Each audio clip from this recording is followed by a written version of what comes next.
What do you think would happen if we took that bear and locked it in the fall version of Mendocino County? Things are easier than they've ever been, and we are killing ourselves faster than we ever have. What the hell? Eric Edmeades is the creator of WildFit, a system that has changed the lives of people in more than 130 countries. He has spent decades studying food psychology, human behavior, and why modern health standards. And I will put to you that it's that we have something called... I had golf ball sized tonsils that were bleeding and swollen all the time. It wasn't like we had to connect through Copenhagen, and as we started coming in for the landing, the captain comes on and goes, we're bailing on this because there's drones everywhere and we can't land. And we have more anxiety, more depression, more psychotropic drug prescription, more addiction, more suicide than it. There is no mystery about what the human diet is. I accept that in society there is a bit of a mystery about this, but there isn't. That history is a... Hello and welcome to the Swedish Wealth Institute podcast. I am Daniel Wood, your host, and this is where we introduce you to the right mentor at the right time to change your life. Today you're in for something special. We're joined by Eric Edmeades, one of the most respected experts in the world on human behavior, evolution-based health, peak performance, and personal transformation. You might have seen him with Mind Valley. You've seen how his WildFit methodology has helped thousands reclaim their energy and power. And today, he's here to help us upgrade our minds, our habits, and our life. Eric has a unique ability to break down human psychology with laser precision so you can make your transformation stick. If you're looking to elevate your performance, your confidence, your focus, or your leadership, this episode is for you. We are getting close to Christmas, and I have a really special gift for you. This year's gift should really be the Cash Flow 101 board game created by Robert and Kim Kiyosaki. So to help you be able to do this for your friends, you can claim a €25 discount on the Cash Flow 101 board game by using the discount code SWI member. That will give you a €25 discount. That's SWI member. It's the perfect gift to give your family, your friends, even yourself if you want to build real financial intelligence. This game was created by Robert Kiyosaki to rewire your wealth mindset. And Christmas, of course, is the best time to give someone a gift of financial freedom and share why it is you do what you do. Why do you listen to this podcast? Why are you interested in these things? It's a great opportunity to get them to see what it is you see. Of course, if you haven't already, please make sure you follow and subscribe because the conversations we have here can change your entire trajectory. All the links that we mentioned, both to the cash flow game and during the show, you can find in the show notes. Now, let's jump in. Here's Eric Edmeades on mastery, mindset, and elevating the human experience.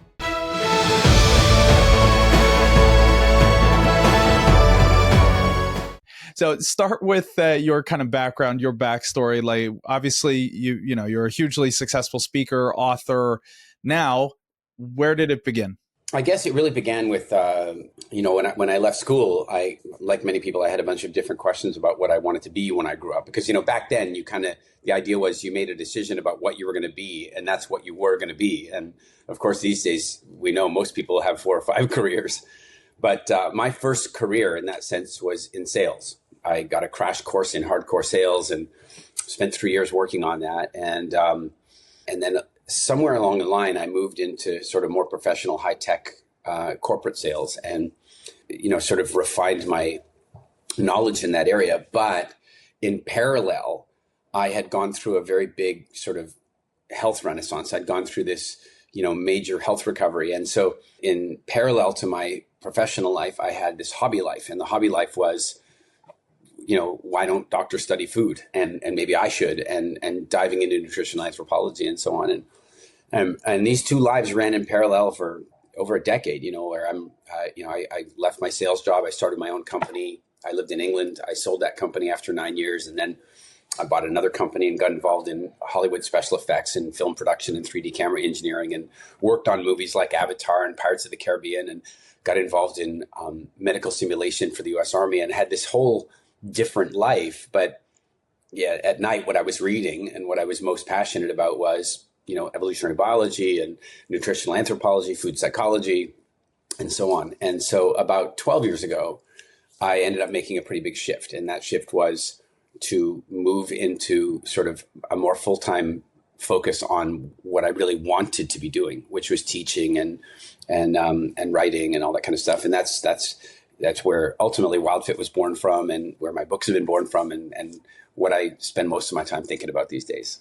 Well, all right, that's a lot to unpack. So let's journey both of these, kind of the business side and the health side, and then how they intersected now with WildFit. What was that health kind of that got you driven into? What was the health problems you had that got you thinking about this in the first place? I was just sick all the time. Like, I wasn't Make-A-Wish Foundation sick. I don't want to overstate it. I just was, suffering. I had chronic allergies, chronic throat infections. I had chronic digestive problems. I had cystic acne. I was in pain constantly. I couldn't breathe through my own sinuses for years. I had golf ball sized tonsils that were bleeding and swollen all the time. It wasn't like I occasionally had a throat infection. It was that I was a throat infection. And I of course had been to see doctors and, specialists, and everybody had looked into my throat, and the grand conclusion at the end of the day was that God or Darwin had made a mistake. And the mistake was giving me tonsils. And so, the decision was, we got to cut those babies out. And just totally coincidentally, my two parallel lives kind of intersected briefly, because I went to a Tony Robbins seminar in Vancouver in the early 90s, 91, 92. And I went to the seminar, and I went there to learn more sales skills, more communication skills, more peak performance skills, which of course, Tony's good at teaching. And I went there, but then Tony started talking about food and such, and that intrigued me. And so I went home and sort of undertook a little bit of a food experiment inspired by some of the things that I observed from Tony. And 30 days later, I'd lost 35 pounds. And I wouldn't have considered myself, say, fat. I wasn't fit, but I didn't know there was 35 excess pounds sitting on me. But then that really gave way to something else. And that was all my chronic conditions went away, all of them in a month, like all of them. The digestive problems were gone. The acne was gone. The throat infections are gone. The sinus infections are gone. The shape of my face changed. And then I went to the doctor, because I had this surgery coming up, and I go, and nobody notices. Like you would think that even if they physically didn't notice, because, how do you remember all your patients by sight? I mean, I'd like to think you would, but I'm willing to forgive that in this moment. Let's say they didn't. But you got to think that when they looked at the chart, they saw that I was 35 pounds lighter. You got to think that when they looked at the chart, they saw that the acne had cleared up. That you got to see when they looked down my throat that for the first examination ever, I didn't have blood and bleeding and swelling. They didn't notice any of this, and just continued to steer me toward this surgery. And I said, I don't want the surgery anymore. And they said, well, that's very common pre-surgery jitters. It's like a lot of people get nervous and they want to bail out, but you don't want to end up back on the waiting list. It's wonderful to have universal health care, except not so wonderful. It takes 6 months to get the surgery you need, and you don't want to go through that again. And all it felt like was the same conversation you might have with an unscrupulous used car salesman who was trying to keep you from returning the car. It was gross. And that right there was the moment that I decided to learn about this stuff for myself. I was like, I'm no longer trusting this to the medical establishment. I'm done. Yeah, that's where it all kind of ended up getting born from. Wow. And so was this before you started your first company, or was this? Yeah. This is about, this is like in 1990, I went to go work as the first full-time employee of a new tech startup in Vancouver. And we were largely focused on data capture solutions and barcode scanning equipment and that kind of stuff. And I was the first full-time employee. So I was like dedicated to sales, and I was living in Vancouver. And it was because of that I kind of ended up looking for some solutions to how to improve my professional skills. And that's how I ended up at the Tony Robbins thing. It would be about 97. It was 97 when I quit that job properly and then started my own company. And by then I'd moved to England and started the company there. Right. So what was happening during those years when obviously you went through a health transformation, and then in the middle of that, you decide to make a full business life transformation as well? Yeah. It's one of those, I think my life has just been, in a sense, constant change. And so it doesn't feel like change when it's just constant change in a weird way. But I think that one of the things that really helped me a lot was that I wanted to achieve a lot. I knew from a young age that I wanted to have an impact, that I wanted to do something. I didn't know what it was, but I felt like, I don't know what it was. I had this, like, I needed to do something extraordinary. And I think it has a bit to do with family background. Like, my dad was phenomenally intelligent, and he had graduated top of his class at law school. And so I really, I had, kind of, in a sense, that legacy to live up to. And then his grandfather had discovered the oldest Homo sapien skull in history. So he had made his mark. And then my mom's dad was like a famous orthopedic surgeon. And those are some shoes to fill. And then my mom's grandfather was the minister who proposed the formation of the Sabi Reserve, which became the Kruger National Park. And look, it's like, it was like I had the weight of destiny upon me. I knew I had to do something. And so when I discovered this sort of health stuff, I realized that without it, I couldn't be, I was sick all the time. I didn't have energy. I had to power my way through days. And all of a sudden, I just had abundant energy all the time. And, I know that, okay, when you're in your 20s, you're supposed to have abundant energy. I'm looking around, I see a lot of 20-year-olds that don't have abundant energy anymore. It's changed. And I'm looking at myself in my mid-50s, I still have abundant energy. And I would really say that of all the fantastic adventures I've undertaken and the things I've created and the successes I've enjoyed, I don't think I could have had a fraction of that if I hadn't fixed my relationship with food first. Well, so what is the secret there? What did you learn? What was it you learned at Tony Robbins? And then how is it different today? Yeah, that's an important evolution because at the time, and Tony no longer is in that camp, but at the time, Tony was in the vegetarian camp. And so when I first made these transitions, I eliminated some things that I still agree with and some things that I don't. But, refined sugar, additives, chemical additives, that kind of stuff, dairy products, meat, processed foods. So I'd done a lot of eliminating and a lot of adding in, because when you eliminate that much, you still need to eat. And initially that created really significant impact for me. But longer term, what I'd done was cleansing and definitely helped me, but it wasn't giving me everything I needed. And so that's when I had to really, I really had to go and study nutrition for myself. And I want to say this with, I don't know how to, with respect. There are many people out there that have studied nutrition, but unfortunately, like medical education, nutrition education has been largely sponsored by food companies. So these days, when you go to study nutrition, you're really not. If you're learning the food pyramid, you're learning wrong. If you learned the 4 food groups, you're learning wrong. Well, who do you think created those things? The food industry. And so I decided not to go after that in a more formal sense. I went after it from a different way. And one of the things that really inspired me about this is that when you take an animal out of nature and you put it in a zoo, its outcomes almost never improve. And that doesn't make sense. If you take an elephant out of the Kruger National Park, where it faces predation, hyenas and lions and competition from other elephants and poachers, there's heavy poaching and droughts and bushfires. It's bloody dangerous out there. You would think that if you took that elephant and put it in the safety of a big zoo, where it had dental and it had medical and it had regular food supply and regular water supply, no bushfires, no poaching, it would definitely have a better outcome, only they never do. They don't live as long in that safe environment as they do when they live in nature. I began to realize that that's what happened to us. We've been taken out of our natural environment and we've been put in the zoo. And we now live in a zoo. Look, there's a glass here. Somebody could watch me through the, and the food is controlled by the zoo, and the food education is controlled by the zoo, and our exercise is controlled by the zoo. And that idea hit home for me, and it made me realize that I didn't want to study what the food industry wanted me to study. I wanted to study and focus a great deal more on what our ancestors ate before their food education was hijacked, before food production and legislation was hijacked. And so what is the answer, and how much does it differ? Like you said, you weren't getting what you needed. How different is it, like person by person? Like how much do you have to adapt your nutrition to me versus you? Daniel, that's such an interesting question. It's a bit of a charged question. Humans, we really love to feel important. Like it's a key need of ours to feel significant. And in marketing, the more significant you can make a prospect feel, the more you're going to be able to sell to them. And so, as an example, let's say you got a dog and you wanted to buy a book on dog training, and you go to the store and you see the ultimate dog training book. You're like, oh, that book is speaking directly to my needs in that moment. But then you turn the corner and now there's a wall of books, and it's train your Dalmatian, train your Husky, train your Rottweiler, train your Pit Bull, train your Chihuahua. You're going to buy the book that is for the species you got. It's going to appeal directly to you. And by the way, I saw this once, literally a wall of these things with the different picture of the dog on the book. I knew the answer to this, but I wanted to check it out. I flipped open the book, and you know what? 99% the same book.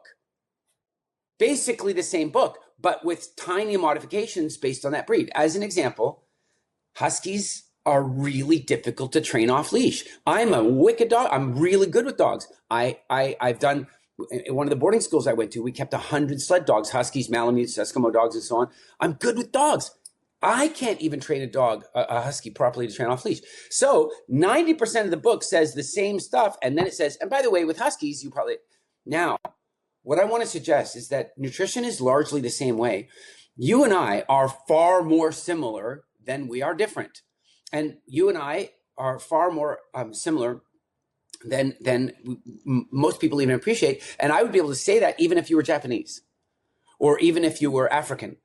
We as humans, we really come from a pretty shallow and minimal gene pool. A very small number of humans contribute to all of us being here. We are way more alike than we are different. And so this nutrition thing, this idea of like personalized nutrition is really sweet and all, and there is a place for it. I'll come to that, but it's 99% not. You and I require the same vitamins. We require the same minerals, the same fatty acids, the same amino acids. We require the same hydration. We require all of that is the same. Now we might take a look and go, okay, there are some subtle differences for genders. There are some subtle differences for genders. And then there are some subtle differences based on, lifestyle, of course. Like if you're a marathon runner and I'm a power lifter, we're going to change our nutritional profile. We're not necessarily going to eat different things, but we're going to eat different quantities of those things, right? And then if we want to get into this geographic thing, like I'm taking a look at you, and I mean, of course, I can take one look at you and go, well, you are like from the southern region of Nordic Europe. Roughly, I can say that.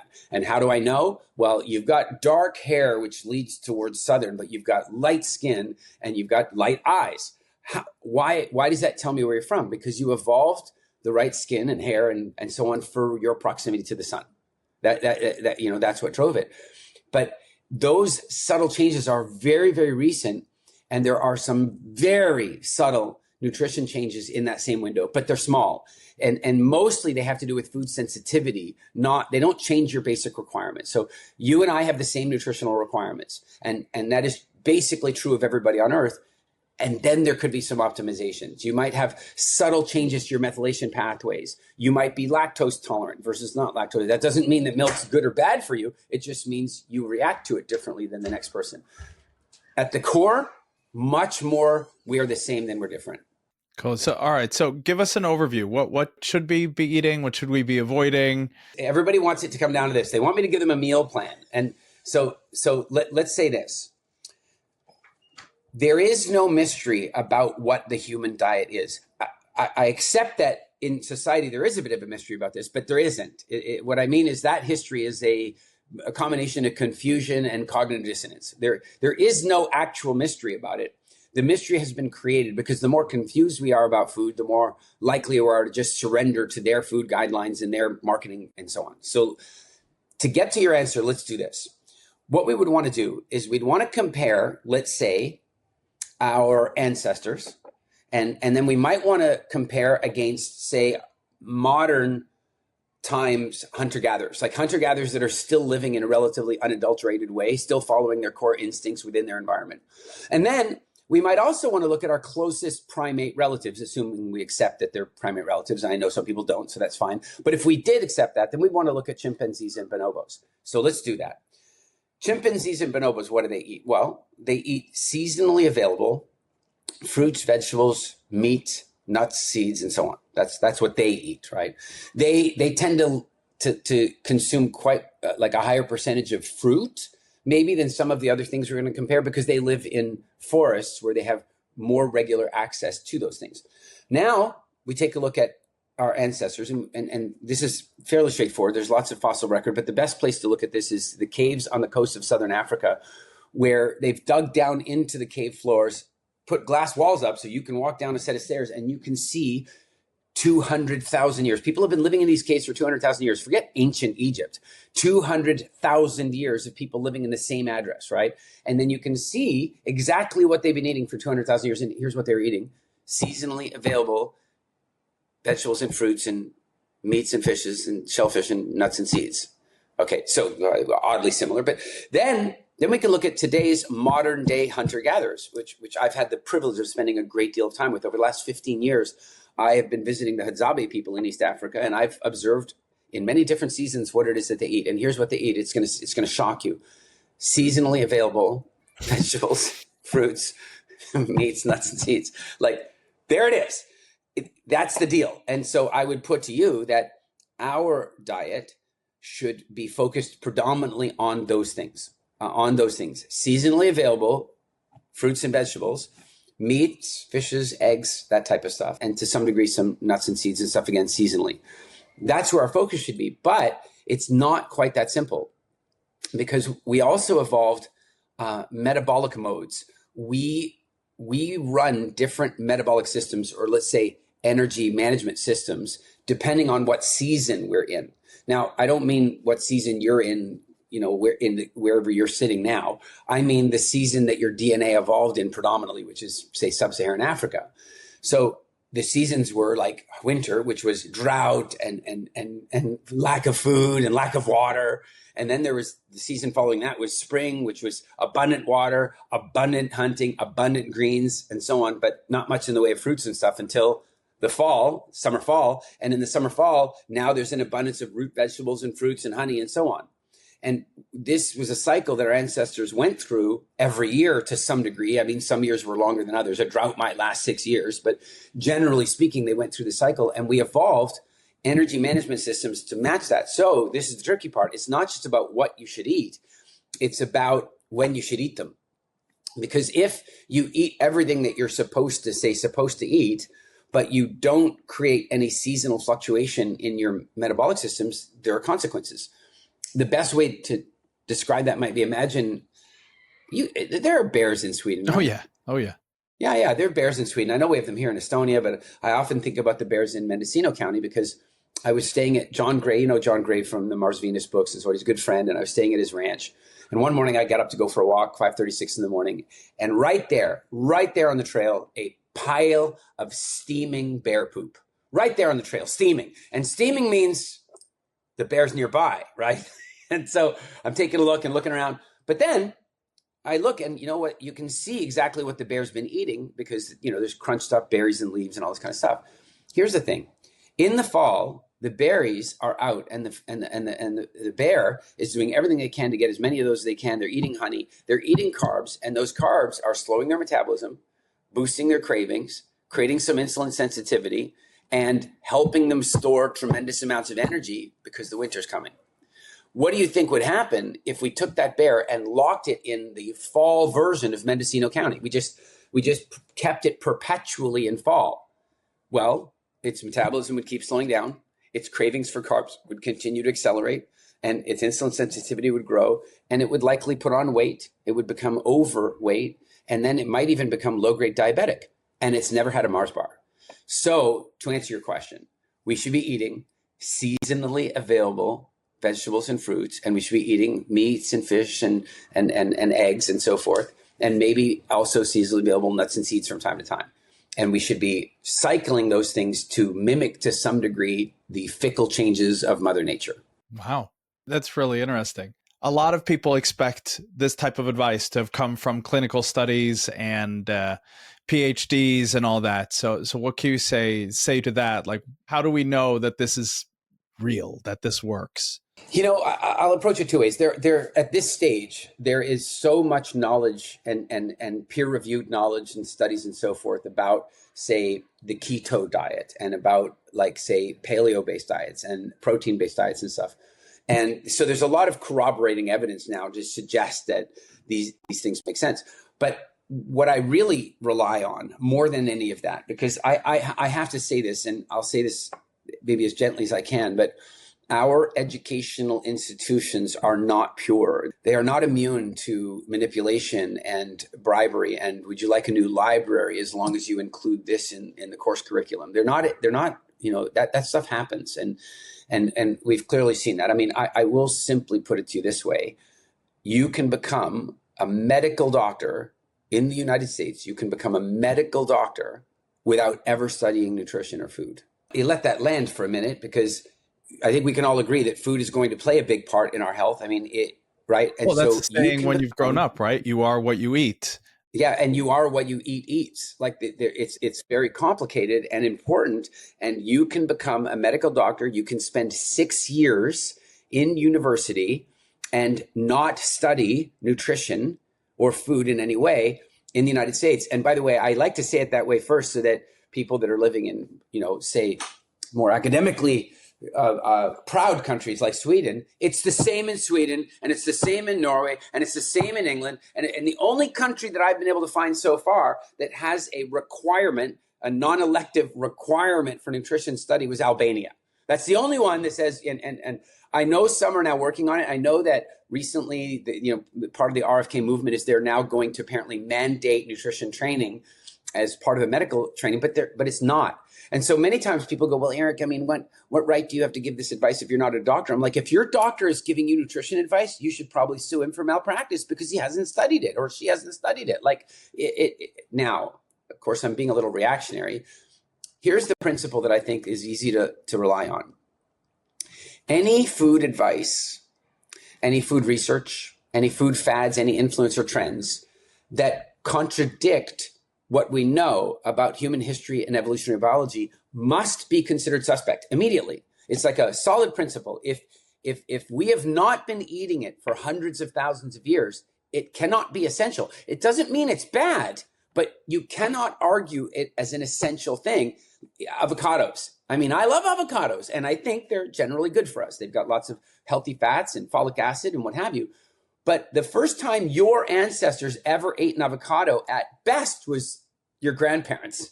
Like the odds your great-grandparents ate an avocado are very low because they originate in South America. And so they had to be brought from South America. They then had to be cultivated. Many of us are first-generation avocado eaters. What does that mean? It means we cannot argue that they're essential to human existence because humans were doing just fine without them beforehand. And so that one principle, I think, should guide our view of nutrition and our view of, frankly, physical health. Well, how about this then? Like the whole movement of supplements and everything. I mean, obviously, our great, 100,000 years ago, they did not eat a little tablet with omega-3. Supplements are interesting. Unfortunately, we're at a place today where our food supply has been altered through genetic manipulation and through disastrous agricultural practices and so forth, so that it is actually really difficult at this stage to meet all of your nutritional requirements just by eating clean. I mean, I would argue that if you moved to Tanzania and you lived in the bush and you ate what the Hadzabe people ate and you could probably get away without supplementation in that environment. But for the rest of us, it's really not that practical. And so there are going to be some supplements that we really require. I'll give you an example. I believe pretty much everybody should be supplementing magnesium. It's just the way it is. And pretty much everybody living in Sweden should be supplementing both vitamin D and sunlight as best that they can. So there are changes that we've made in modernity that mean that we are now missing things. And so that's where supplementation, biohacking, and longevity sciences can be very beneficial. The difficulty is that supplementation, biohacking, and longevity sciences are not immune to the same things that manipulated and twisted the pharmaceutical industry. And so now you have supplement companies that are selling supplement based on fear and not on reality. There are many people taking supplements they absolutely don't require. And of course, if you're taking supplements you don't require, you're increasing toxicity, because if your body doesn't need it, it's got to get rid of it. And so I think that we have to walk a careful line. There's no question in my mind that we really should be looking at supplementation. But there's also no question in my mind that many supplement companies, influencers, and the like are influenced by the profitability of these things. And I'll tell you, Daniel, it's one of the reasons until now that I haven't launched a supplement brand. Many of my friends have told me and shown me the business models that in WildFit, given that we've had literally 500,000 people go through our core programs at this point, and millions of people follow videos and do snippets and so, like, I mean, if we launch a supplement brand, we could easily treble our revenues and more than treble the profitability by doing that. But that can't be my reason for doing it. I just can't. I mean, I'll give you a similar example from a values perspective. I used to have a company that did high fidelity trauma simulation, largely for the US Army and to some degree for first responders. So we were simulating leg amputations and bullet wounds with hyper realistic trauma dummies, right? And I don't know if you've ever done trauma training on a dummy, but probably it wasn't a very realistic dummy. But now the company that I founded in the US, these things were so realistic that medics opted out of the training program because interacting with the dummy was so traumatic. One day I'm in an airport. I remember very distinctly, I'm walking along and I see a big headline on one of the big TVs, and it says, ISIS caliphate rising up in the Middle East and new terrorism is happening. And I'm not kidding you. I was like, oh, that'll be good for business. I know, Daniel, I was like, who are you? In the airport, I was like, who the hell said that? And no kidding, within a few months of that, we sold the company. I couldn't be in a business where I was wanting for war. I have the same issue here. And so what I would say is this is how I believe we should be approaching supplements. And we are now looking at making those prescriptions and getting involved in the right partnerships to provide this for our clients. And this is our view. First of all, you shouldn't take any supplement or use any modern technology without making sure there's actually a problem first. I mean, that like right away, there are many people I did this once many, many years ago. All the people around me, you're going to cross 40 years old and you're going to have testosterone problems and so on. And so I got into doing a short stint of TRT. I did this like testosterone replacement thing for a short window of time. I hated it. I didn't like it. Frankly, it didn't do anything for me. But when I came off it, I fell flat. I was like, I didn't like it at all. Funny enough, 10 years later, I do a whole battery of blood tests, part of my research around this whole question of supplementation and longevity sciences. And I'm off the charts on most things. Like, there are a couple little deficiencies that I wanted to work on, but my testosterone was high for a 25-year-old. So it was absolutely irresponsible of me and the practitioner who talked me into TRT without testing first. Now, this is an obvious example. I'm embarrassed even to share it, but many of the supplements and things people are taking, they're taking without confirming that there's a problem. So step one is there actually a problem? Is there symptomology? Is there a measured deficiency? Is there a problem? And that can be achieved through hair test analysis. It can be achieved through blood test analysis or the overt observation of symptomology. If you're, say, for example, having a hard time sleeping and you're having leg cramps, the odds are magnesium is at fault in this case. Better to test, but the odds are magnesium is in place. So step one, is there a problem? Step two, confirm that problem. Step three, identify what is going on with your lifestyle that problem exists. So if you're running low on vitamin D, right? You're running low on vitamin D, then you take a look at your lifestyle and you go, oh, well, I live in Sweden. or I live in Seattle, or I live I live in Bergen. Bergen. And so you're probably having a sunlight deficiency problem.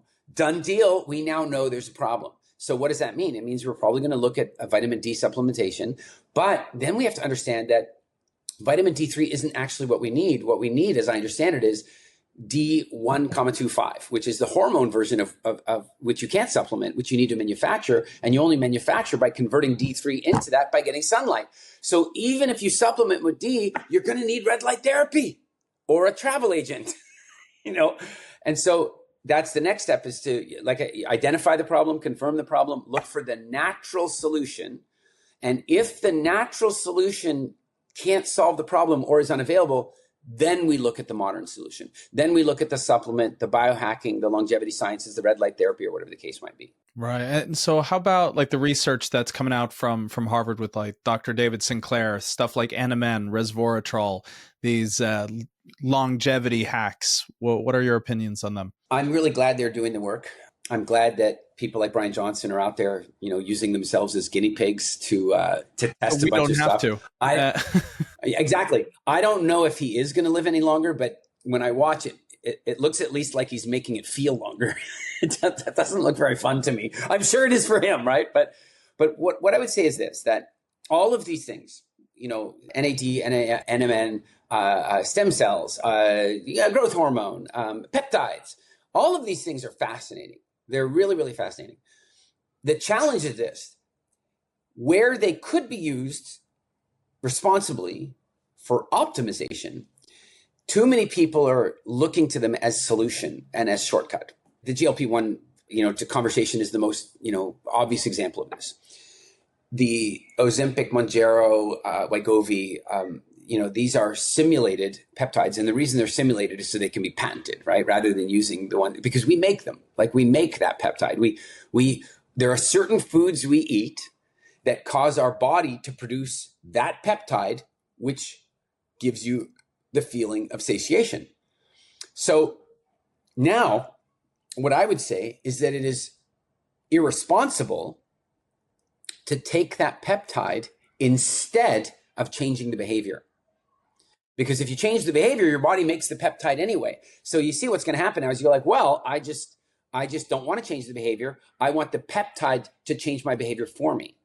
And that creates a whole raft of problems. I'll give you we can talk about the blindness lawsuits they're facing. We can talk about the symptoms. We can talk about the chronic use. But there's one side effect that nobody really seems to talk about, and it's this, and that is that executive function is built through use.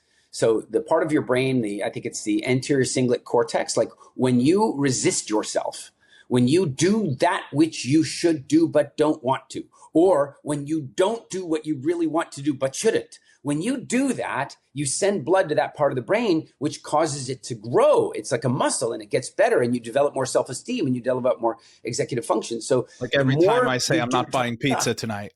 That's the kind of feeling. As long as you really wanted to buy it, when you don't buy it, you grow that part of the brain. When you give in and buy it, you atrophy that part of the brain. So imagine now you take a fake GLP-1, and now somebody brings donuts into the office. You don't have to resist them.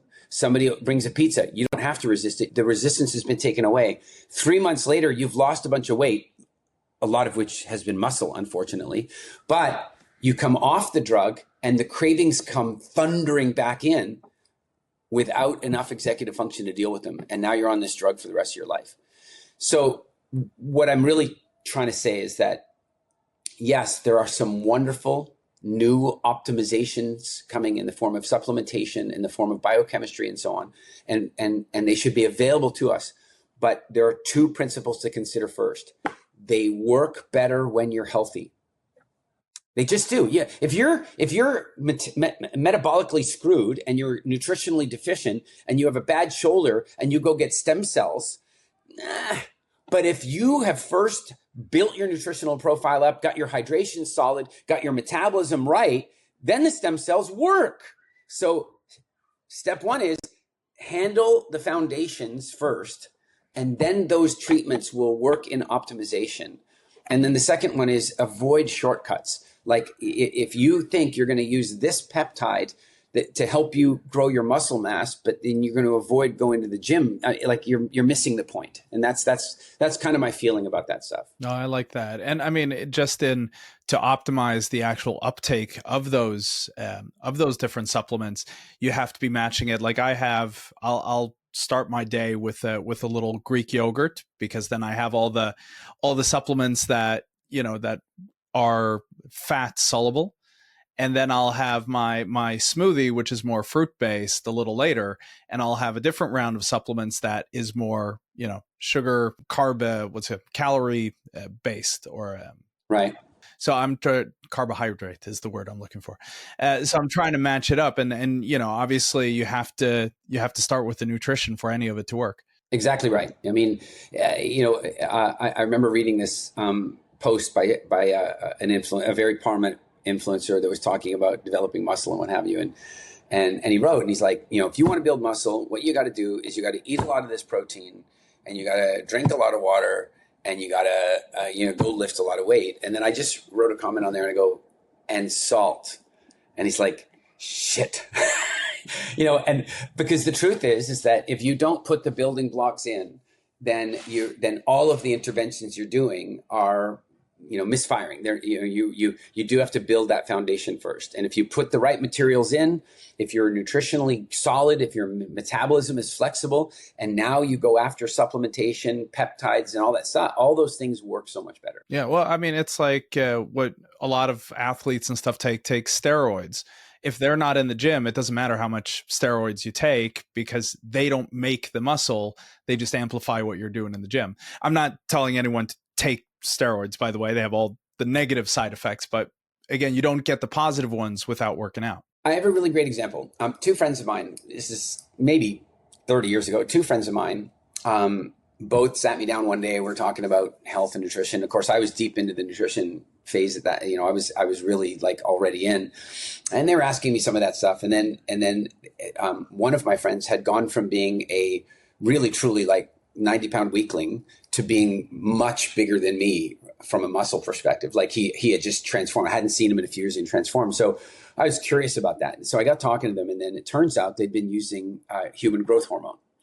So they'd been injecting human growth hormone. And so I started studying a little bit about what that meant and what that was about. But one of the things that really intrigued me was that the one friend went from being like the 90-pound weakling. I don't know if you remember, there was this old cartoon that sold some or other gym membership or supplement or something. And it had the 90-pound weakling and the guy's kicking sand in his face. And then he comes back to the gym, to the beach with all the muscles. Like my buddy was that guy. Like he actually went from 90-pound weakling to truly bodybuilding size.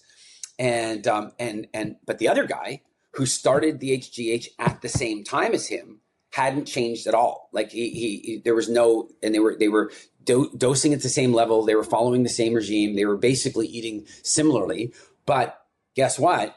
My one buddy was going to the gym every day and the other guy wasn't. And so, they're optimizations. They're not replacements, in my opinion. What are your thoughts on HGH? Because I've heard people say in small doses, it's great. Others and studies show that it destroys, your natural production of human growth hormone.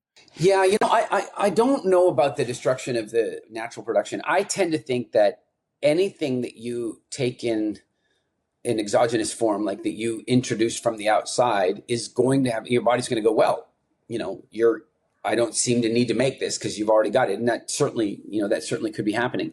I think that HGH is, here's the thing. It's crucial, it's fundamentally important, and everybody should have it. And they do.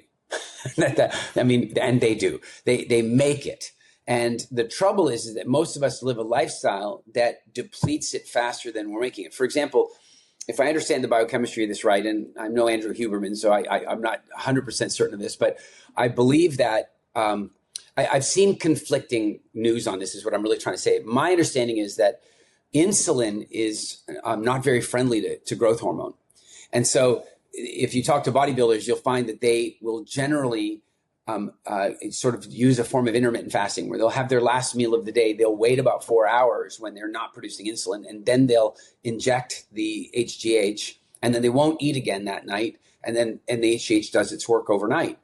The trouble for many of us is that we produce HGH, a certain amount naturally, and then we can trigger production by doing things like fasting or by sprinting or by heavy lifting, by leg exercises. Like there's a bunch of things that can stimulate that. But then what many of us then do is have a late snack before we go to bed and then pump a bunch of insulin. And to a degree, when we talk about beauty sleep, my favorite way of looking at it is that HGH is beauty sleep. If you've got growth hormone in your system when you're sleeping, you wake up a little repaired. You wake up a little rejuvenated and regenerated. But if you've eaten a bowl of ice cream before you go to bed, that night, you're not getting beauty sleep. You're just getting sleep. That's an interesting way of looking at it. So in addition to the nutrition, the supplements, what are you teaching in WildFit? What else are we supposed to be doing? A major component of what we do in WildFit actually has to do with psychology. And the reason being is that when I first made the various sort of observations, what I felt like were discoveries in my world, when I first observed these things, my friends saw the changes in me. I mean, I changed so much, so dramatically that my mother didn't even recognize me the first time she saw me after it. I'm not kidding. I landed at the airport. She looked at my girlfriend, recognized her, and double took back to me. And only at that moment, oh my God, it's him. Like I had changed so much. So of course my friends started asking me like, how did you do this? Like, what, write it down for me, And I did that. I created this meal plan. I said, do this. And what I found is that the average person at that point was only following my advice for a few days. And then they were making exceptions already. And in fact, one case that really got to my heart, I'd say to a large degree, it's what pushed me into the future that I'm in. A very good friend of mine followed my advice for about 2 weeks. And he also dropped about 25 pounds or so in that time, maybe into the third week. He did really well and he needed to. I mean, it was life-changing. But then he and I went out for dinner one night. We went to a dinner in Vancouver, Canada. I remember it was Earl's on Top on Robson Street. And we're sitting there having dinner. And he orders a mocha Kahlua mud pie, which, the year before I had made my transitions, I would have split the mocha Kahlua mud pie with him. And that was our version of being healthy. Like we split one, right? And he goes, oh, let's get a mocha Kahlua mud pie. And I go, no. And he goes, no, you got to split it with me. And I'm like, no, I'm not interested. I don't like, and this was not willpower. I didn't want it anymore. Like that's the beauty when you don't want it anymore. And he's like, well, I'm ordering it anyway. And then since I wouldn't split it with him, he ate the whole thing. And at that moment, I realized he was done. He had exhausted the capacity of his willpower and he was finished. And of course, over the next year, he put all the weight back on and then continued to accumulate weight beyond that. It was devastatingly sad to me. That experience made me stop coaching people. I just stopped. Like people would ask me and I'm like, you don't really want to know. Like I'm done. I'm not doing this anymore. But something happened funny enough, in Scandinavia. I was teaching business, and I'd been teaching business largely. My business speaking career really, to a large degree, started in Stockholm. Funny enough, and then I was doing a lot of work in Copenhagen and what have you. And one day, I started doing little health talks as part of my business talks, kind of like Tony did. I'm not coaching anybody. I'm just sharing some principles, and I'm hoping that a few people will be like me and make the change. I hope. And so I started doing this. And then I went to Copenhagen and this woman walks up to me and she goes, Eric, look at me. And I'm looking at her and I don't know what I'm supposed to be seeing. And she goes, look at all the weight that I've lost. And I'm like, okay, but I don't know you. So I don't know the before. And she goes, oh yeah, that's right. And it turned out that about 3 months earlier, I had done a talk on nutrition and it had hit home with her so much that she followed the things I said and had lost like 30 pounds. And she looked and she showed me the picture. I mean, it was outstanding. So I asked her, like, how did I get to you? Because I've been sharing the information. And she started saying, there were some stories you told and I couldn't get them out of my head. And that made me think, Daniel, and I started diving into it. And I developed at that point a model for experience design, which works for digital courses, seminars, retreats. Like I developed this model for designing experiences. And I put that model into a 90-day psychological journey for people about food. And by putting them on that psychological journey, we took out willpower. And we really truly worked on retraining the neurology. And we can't even say this in our marketing, but people will literally be, well, you were saying that every time I don't order pizza, what would happen if you no longer wanted pizza? Like literally no longer wanted it. That would change everything because you would no longer have to exercise willpower to not have it. By the way, it's not that I never eat pizza. In fact, I was in Italy. I was in Italy and I was in San Marino, and we went to San Marino and guess what I had? I had pizza. I didn't have cheese on it because I won't do that. But it's not about never having these things. It's about having a conscious relationship with them so that they don't own you anymore. And when I created that, something phenomenal happened. We took 8 clients and took them through it. And all 8 of them were still there after 3 months. And all 8 of them had gone through phenomenal health changes. And so then I formalized the program, digitized it, and launched it. And I mean, the rest is history. We've had hundreds of thousands of people do the program from around the world.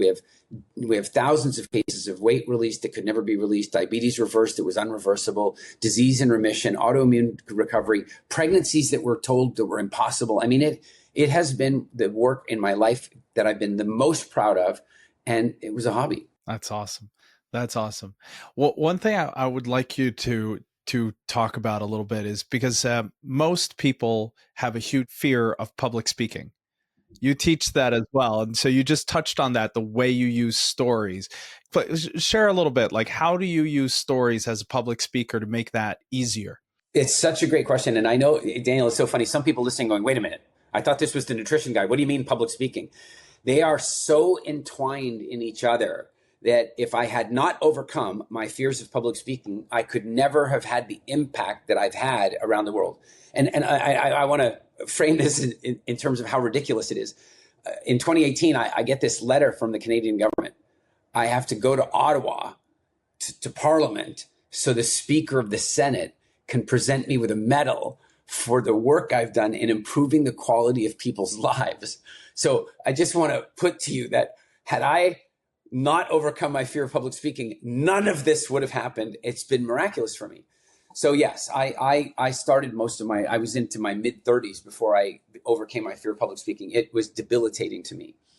And then I realized that to have the impact that I felt I wanted to have and felt responsibility to have, like I now felt like I was in possession of information that would be unbelievably selfish not to share. And so it meant that if I didn't share it because I was afraid of public speaking, it meant that I was prioritizing my fear of public speaking over somebody's health. I couldn't do that anymore. And so I started, reading what I could about public speaking. I went to courses. I studied with Richard Bandler and Paul McKenna. I went and studied the Bill Gove technique. I went to Toastmasters. I went to David Shepard. I mean, I studied everything that I could. And I treated it like a profession. I treated it like I wanted to become number one at this. I don't mean over anybody else, but I wanted to become the best possible version of this that I could be. And I recognized that storytelling was a big part of that. And of course, by interlacing that into WildFit, what happens to people very often is they'll tell us, 3, 4, 5 years after doing the program, they'll say they were in the grocery store and then they saw this food and then they'll say, and then your story popped into my head. And that story saved me. And so my objective as a speaker is to deliver content in a way that makes it unforgettable. So how do we do that? Like if I wanted to do that, what's the shortcut? Well, the great news is, Daniel, there is a shortcut. And it's like, really, there is. Public speaking is not an acquired skill. It's a suppressed skill. And this is a very important distinction. You see, if you came to me and said, well, Eric, I want to play golf on the senior tour. I'm like, okay, do you play golf now? No. Okay, we have some work to do, right? We're gonna have to get you equipment. We're gonna have to get you training. You're gonna be 4 or 5 hours a day, every day training, and you're gonna have like a top level coach. And maybe 5 years from now, we might just squeeze you into qualifying for the senior tour, like that, maybe, because everything about golf is unnatural except the walking. And everything about that is skill development that we'll have to teach you, movements that you'll have to perfect, and mindset that you'll have to understand. On the other hand, take somebody with public speaking and give them 2 glasses of wine, and they become quite a good storyteller. That doesn't work with golf. Nobody goes from can't play golf to good golf player with 2 glasses of wine. It doesn't happen. Yet almost everybody, to some degree, depending on how high their fear is, 2 glasses of wine, maybe into the 3rd, and suddenly they become louder, they become more confident, and their storytelling becomes more interesting. They become more animated. They use more facial expression. They break the shell. And that, there's a clue in that it is not about skill acquisition. It is about skill release. It is already presently inside everybody. Nobody wasn't born a natural storyteller. Nobody wasn't born a natural public speaker. Everybody was born natural that way. But society and our parents, overbearing teachers and the like, and our peers slowly forced us to adopt a safe personality. And that safe personality is boring as hell for most people. And so when they then walk on stage, they even become safer. The more audience there is, the safer they need to be. And safe is flatline. Safe is boring. So the key to this is to find a way to let your authenticity shine, to let the true you come out. And the beautiful thing is, this is not something that takes 5 years. It can be done in 5 minutes or certainly within 5 days. Just always get drunk before public speaking. That's the takeaway. Okay, disclaimer, Daniel, like, no. I know I use that example, and I often people go, oh, so I just have to drink. No, my father had a serious fear of public speaking, and he finished law school and immediately was offered a professorship, which there should be some kind of law against that. You should not be a professor at 24 or whatever years old like that. That's just not right. You know, he's teaching law to a bunch of kids that are basically not much younger than him. Some of them are his age. And they make him teach an area of law that he didn't even study in law school. So at night, he's studying product liability codes and what have you to teach them the next day. And he's afraid of public speaking. And what he found out was stomp off at the local university pub called the Grad House, have half, maybe 3/4 of a beer. And that's the best lecture ever. He was funny, and he was free, and he was loose. And then one day he got fired from his job because he was an alcoholic. Oh, no. So no, let's not use the alcohol method, but let's understand that the reason it works is that we are holding on too tightly. And if we can learn to let go, we can learn to become authentic. We can become the true selves that we are, not this fake safe version. Right. Find a way to release it without having to drink alcohol. And I mean, in fairness, it's as you said with the golf, like you have to practice every day. I mean, from the moment we're born, our parents are training us to speak. Yeah. So, I mean, we've been trained our entire lives to speak. So it's not like we've already acquired the skill. But we've been taught to speak safely, indoor voice. Yeah. Think before you speak, right? We've been taught to do that. And then we've also been taught not to put ourselves too far out there. I mean, you know, Jantelagen, you know, the tall poppy syndrome. Every country has their version of it. We've been taught to live inside that box. And so in one sense, we have all the language, we have all those skills, but the ego suppression, this containment that we have, and I'll tell you, Daniel, something's fascinating about this. People don't really realize this until they break out of it. And one of my favorite gifts in the world is to help people break out of it. I've done it for years. I love it. It's a big part of really teaching effective public speaking. But what's phenomenal is that, do you understand fascia? Yeah. You know, okay. Well, but explain it for anyone listening. Right. So fascia is, in the loosest sense, it's like this webbing that exists between, say, the skin and the muscle layer, and it kind of acts like it kind of contains you. And if you injure your shoulder, the fascia will tighten up and create stiffness to protect your shoulder from excess movement. But if you're a hunter-gatherer, eventually you would climb and stretch that fascia back out again. But what we see with a lot of people is that because they're not forced to hunt and gather and dig and stuff, their fascia just keeps getting tighter and tighter and tighter, and you start shrinking and so on, right? So we know that physically. What I want to suggest to you is that we have emotional fascia. And the emotional fascia is what your parents and your teachers taught you. It's the safe zone that you're in. And if you don't push out against it, if you don't break it, it also gets tighter and tighter and tighter until you are just like, good evening, ladies and gentlemen, and fellow Toastmasters. Today, I'm here going to give a presentation exactly in the format that I've been taught, to look back and forth to the audience and to speak in a very particular intonation. That's tight emotional fascia. The phenomenal thing is it takes a huge amount of energy to maintain that ego fascia. And so when you release it, you have this explosion of energy. And incidentally, we see this with alcohol. Somebody has 2 glasses of wine, whatever. Sure, there's sugar in it that gives you a little bit of a sugar spike, but the real energy explosion that makes you louder and faster and more intense is that you've let go and you're no longer emotionally tense. And that releases a bunch of extra energy into your being. Of course, so much the better to do it without alcohol. Oh, I like that. And I mean, the fascia is so interesting. We actually have Andreas Ögren, who's a personal trainer who trains his son plays in the NHL because of his training and the way he trains to strengthen the fascia. It's absolutely amazing. It is phenomenal. So how about we summarize, like, from all this, like, what should we now, as a listener, what should we take away with us? What should we be doing, like, health-wise, to live that better life that you help people with? I'll put it this way. At the beginning, we talked about, hey, you take an animal out of the wilderness, out of the danger, out of the fear, out of all that stuff, and you put it in a zoo where things should be better, and they're not.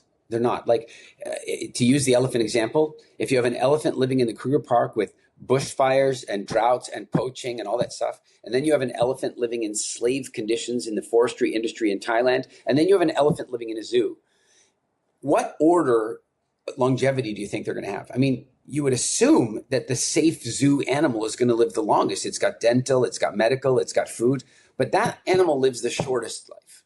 Then the slave elephant lives the next shortest life, better than the zoo animal. And then the animal dealing with the real nature, the real life that it's in, lives the longest life. There's a lesson in this for us. We currently live in a form of what you might call nature deprivation syndrome. We have been removed from our environment and we are suffering as a result of that. Daniel, we are living in, without question, from a personal human experience perspective, the very best times to ever have been alive. We have greater food security and certainty, less violence, less threat, more in every way for the individual. I know there are some people who are suffering, don't get me wrong, but on the whole, around the planet, we are living in the very best times to ever be alive if you measure it against things like security and food and certainty and safety and so forth. And yet, we have more anxiety, more depression, more psychotropic drug prescription, more addiction, more suicide than at any point in history. So this is like, makes no sense. Things are easier than they've ever been, and we are killing ourselves faster than we ever have. What the hell? And I will put to you that it's that we have something called evolutionary mismatch. We've been removed from our environment, and so our instincts, I don't know if you've ever noticed this, but if you walk into a spa and you hear birds chirping on the recording, it makes you feel calm. Well, the reason it makes you feel calm is that if you were in the forest, the birds would stop chirping when a predator showed up. So when the birds start chirping, you relax. You don't know this. You don't think this. You don't think, oh, birds.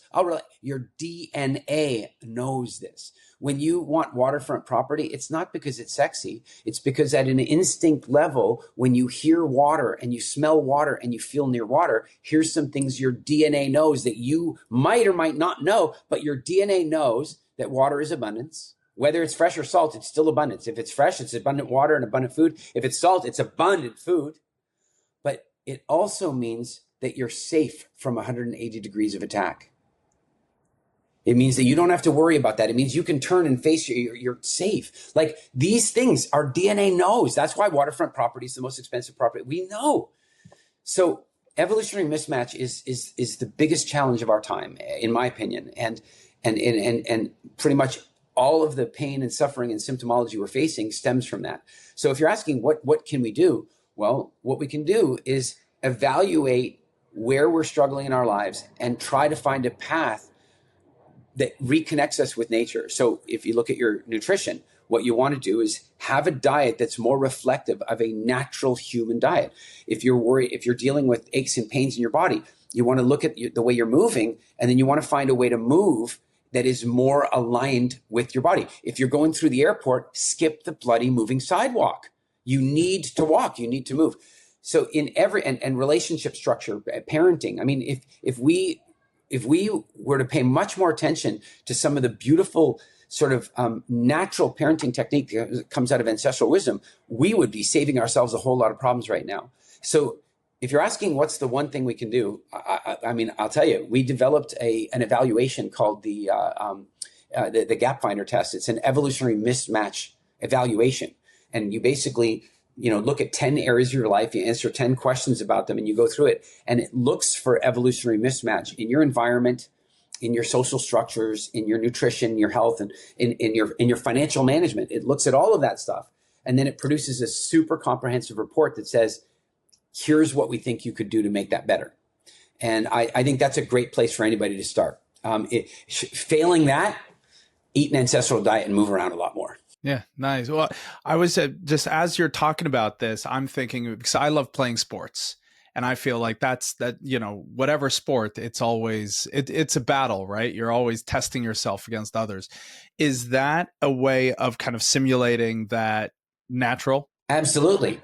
Hey, I don't know if you know this, but do you know which sport is most correlated with longevity? Oh, absolutely no idea. Racket sports. Oh, really? Tennis, pickleball, paddleball, they correlate incredibly well with longevity because they are, you see, you need a sport that is good for your physical body, but not overly taxing on the physical body. So like rugby and American football won't correlate so well with longevity because they'll mess up your knees, right? So I mean, I'd rather people were playing those sports than sitting on the couch, but they also should be careful about how intense they are. And even tennis can be taken too far in that sense. But the other aspect of tennis is that any good tennis player is a phenomenal mathematician. You're calculating intensity and angles and hand-eye coordination the entire time. So it's both intensely neurological and incredibly physiological. So yeah, you may look and go, okay, I'm not really moving enough. I could go and become a hunter-gatherer, but like that's probably illegal where I live and not practical. Or I could go play racket sports. And then I'm going to get my heart rate up. I'm going to build bone density because bone density is built by having proper nutrition and then strain on the muscle, strain both in terms of impact and in terms of torque. Well, when you compete like that, you're creating you're creating human growth hormone, you're stimulating stem cell production. I mean, yes to sports. Yeah, no, I love that. And what you're saying about the neurological, I started playing football, that soccer, here just a couple of years ago, and just learning that whole new flow of a game. I mean, I was more tired mentally than I was running up and down that field. Now I'm starting to get more exhausted by running up and down a field. But like, you got to learn that. I mean, all of a sudden there's 22 people on a field, and you have to figure out where everyone is at every single point in time. I lived in the UK for 10 years. And of course, I grew up on ice hockey and what we called soccer, they call football. It wasn't a big deal to me. But I had this buddy, convinced me that if I was going to live in the UK, I'd have to take up football. And he kept referring to hockey as a girl's sport. And I'm like, why is he saying that? And of course, I understand that he's making reference to field hockey, but even field hockey, men play field hockey very well too. So I don't know why he felt like he had to, gender twist this in some way, but I know he was just trying to rile me up. So one day I went to him and I go, all right, I'll tell you what, you're so convinced that it's a, somehow lesser sport. So I'll tell you what, you get your football team together and I'll get my ice hockey team together. We'll come play a game of football with you, and you'll come play a game of ice hockey with us. We'll play it in that order because after playing ice hockey with us, you probably won't be able to walk. And of course, he never took me up on the challenge, but I did go and play football. And to your point on the neurological development, I was like, I'm standing at the defense and this ball gets kicked at me. It's this big. And I like raise my foot to stop it and I miss. And I'm thinking, ice hockey, I've got this tiny little puck, a tiny little stick, and it's coming whipping across its shoulder height, and I plink it down onto the ice, but I can't stop this giant soccer ball. Sports forces new math, new physics, new neurology, and all of that stuff is great for longevity because it's good for your physical body, and it's also anti-Alzheimer's. Yeah. No, I love that. I love that. And I know that exact example. I mean, I grew up playing baseball. So it's, round ball, round bat, coming at, like 140 kilometers an hour, and you hit it. And then someone passes a football to me and I have to figure out how to pass it back without it flying away. And it's like, how can this be harder? Yeah, no kidding. So on that note, how can we connect with you? How can we, if we want to continue this journey, how can we learn more from you? What is a great next step? A couple of things. I think the one is that the GapFinder test, people can go to GapFinder.com. Perfect. And we'll the add test that in the show notes. Excellent. Super easy to remember. And it's in the show notes, GapFinder.com. And right now that test is in beta, so we're not charging for it. So it's wide open. Now, of course, if somebody's watching this podcast a year later, that won't be true anymore. But if you're watching it now, then it's currently free. And again, what'll happen is you'll go there and you'll answer 10 questions about 10 areas of your life through a combination of evolutionary mismatch and general personal development. And you will create a roadmap for making things better. It's phenomenally interesting. Equally, if you want to dive deeper into evolutionary mismatch, you can go to my Substack, which is, we'll share the URL with you and you can put it in the notes. And of course, I'm on Instagram and I manage it myself. It's me out there answering questions and sharing whatever I can all the time. Those are probably the easiest ways to find me. Oh, of course, if people want to change their relationship with food, they should go to getwildfit.com. Perfect. We'll add all those links below. I almost forgot our rapid fire round because we end every interview with 4 quick questions. So we can't miss that. So are you ready for some rapid fire? I'm ready. All right, here we go. I'll try and keep them rapid. Yeah, you're not allowed to go on a long tangent. It's quick replies here. All right. So first, best purchase under $100 for health or productivity? Best purchase under $100 for health or productivity? Gym membership. Yeah, that's a good one. Yeah. A quote or principle you live by? A quote or principle I live by. Our last ultimate freedom is our freedom to choose our response. Oof, I like that. A health or nutrition? Inspired by, if not word for word, inspired by Viktor Frankl. A health or nutritional myth that you'd retire today? That meat is bad for you and that meat is bad for the environment. Very cool. What's next for you in the next 12 months? Geez, flying to meet amazing people and share great things, releasing a few more books, publishing good content, and having a lot of fun. That sounds awesome. All right, so we'll link to Get WildFit and everything you mentioned. They'll all be there in the show notes. Eric, thank you so much for joining us today. Hey, all great. It was fantastic. Thanks for having me. Thank you so much for joining us today, and a massive thank you to Eric Edmeades for bringing his brilliance and depth to the show. If this episode sparked something within you, make sure you follow the podcast, subscribe to it on any platform so that you never miss your next breakthrough. Remember, it is Christmas season. Your €25 discount on the Cashflow 101 board game is available. You can find the link in the show notes. Use the code SWIMember. That's SWI member, one word, to get your €25 discount. This is the ultimate gift to upgrade someone's financial intelligence, be that your kids, your friends, your partner, or yourself. Click the link in the show notes and use SWI member discount code. Next week, we have a true legend joining us. This is the co-creator of Chicken Soup for the Soul, the author of The Success Principles, star of the hit movie The Secret, one of our most impactful teachers in the world, Jack Canfield. This is a conversation you do not want to miss. Jack shares timeless principles, powerful mindset frameworks, and the exact steps to creating lasting change and fulfillment.